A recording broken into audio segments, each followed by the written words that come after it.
GKEPF stands for the Greater Kruger Environmental Protection Foundation.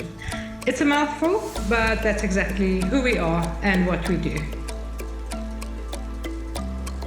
It's an incredibly large conservation area. In terms of rhino, it's the largest wild rhino population in the world. The Greater Kruger landscape is very important from a conservation perspective because it's a very unique system. It's iconic in terms of the history.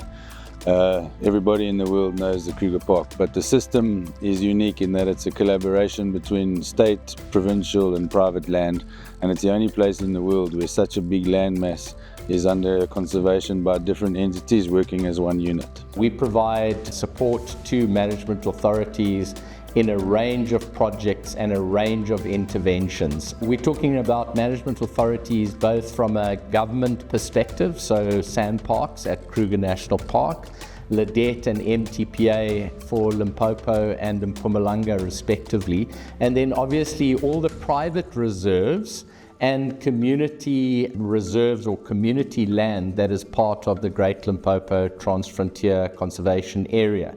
Before the establishment of GKEPF, reserves like the Timbavati or the Klaseri or the Timbavati or the Sabi Sands were all living in their own individual silos. We weren't doing things collectively, we weren't engaging with one another, and GKEPF has managed to bring us all together, not just from an anti-poaching perspective, but also starting to bring communities into our landscape, bringing other NGOs into our landscape, but also connecting the private sector with the governmental sector and national parks.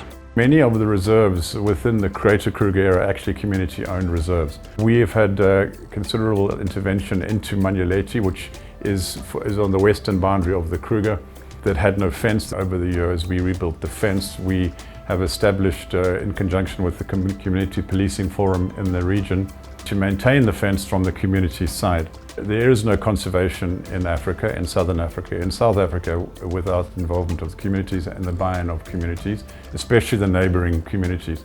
It's really starting to look at conservation at a landscape level, bringing everyone into it as custodians and joint accountability for how we use resources, and hence again putting people to the centre of conservation. And I think it's also to recognise, does conservation as a land use make sense to people? What is the spiritual, the ecological and the economic benefit? And how do we deepen and scale the impact as conservation for a valuable land use to people?